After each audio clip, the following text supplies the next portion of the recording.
Hello everyone. Just to start with, I want to congratulate you on the work that you've submitted so far. We've been absolutely amazed by the work that you've made. It's been really personal, really individual, so that's really nice to see. So today we're going to work on a piece that we're going to call My View of Lockdown. Okay, so I want you to tell us a little bit more about your experiences and create a scene that really sums that up. So you could pick a various range of subjects. So it could be perhaps a view from your bedroom window or a view from your house, or it could be a specific place that you've been to quite a lot during lockdown. It could be a person even, or a hobby, something that you do, maybe a series of objects it could be. But I want you to think carefully about what you pick and where it is you pick, because that's going to be very important to the painting that you create. Selecting the images that you want to work with is very important. So for example, this is just a view of the tree outside my house, and you can see how the shadows cast by that tree are quite interesting, but also looking at the composition of it, where everything's laid out, is quite interesting. It's also something that you see every day during lockdown, so it could be a really good place to start. The second image that I've selected is just a reflection from a window.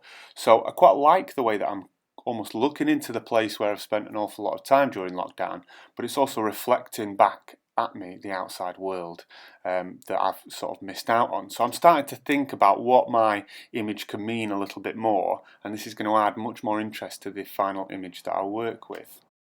So we're going to look at the work of Peter Doiger's inspiration as well, and as you can see from this image here, it's quite atmospheric. The colours are quite rich and quite dark, but in every area of the image there's kind of a story going on, and you're always trying to sort of look your way through to the next part of the image. So it's a really good one to look at. So look at his work, Peter Doig, and see if you can get some inspiration for your own. Two more images that I'm going to show you now, and this one is just the entrance to the woods where I live, and you can see the COVID-19 sign there in Pride of Place, which sort of warns you against walking too close to people, and has been there the whole time during the lockdown. And this finally is the image that I'm going to use. You can see how the light is casting in quite an interesting way at the bottom, but you've also got a really nice sort of highlight at the end, and it kind of signifies the walks that we've been on every day whilst we've been in lockdown. So make sure you pick an image that is meaningful to you. So I'm going to start off with my lightest green, which is up on this side. So I've mixed the green with a bit of white in it and a bit of black just to get kind of a grey colour, and I'm picking the lightest colour of that. So all I'm going to do is just get that on lightly, and I don't want it too dark, and I'm not really worrying too much about where my brush goes. I'm just trying to roughly get that colour in. So you'll see straight away how important it is to make sure your pencil drawing isn't too dark, because it will show through. So I'm just going to get that in. Now with watercolour you need to make sure you leave the highlights, so I'm just going to leave a little bit of a highlight up here. Now you can do this, depends how complicated your image is, but I'm just going to leave some of those, kind of using my brush in a stabbing motion. So what I'm doing in this clip is trying to use the same colour, which is a light colour, around different areas of the image. So you can see that I'm using this light brown to try and draw out almost the areas of the image that use that colour. Remember, I'm using the lightest colour first. So you can see in this second clip, a little bit more sped up, you can see I'm using a slightly darker colour now to get a little bit more texture in the painting. So, and you can see there where I've made a slight mistake, and all it is just to a darker colour, and I've just used a bit of paper towel just to pick off some of that darker colour. I'm using my brush now in a little bit more detail just to try and pick out some darker areas. And remember, if your image isn't as complicated as this, you don't have to add in as much detail. But I'm just trying to use the same colour when I've got it on my brush just to pick out if I've got the right colour for a certain section. I'll just move to another and start using it on that section.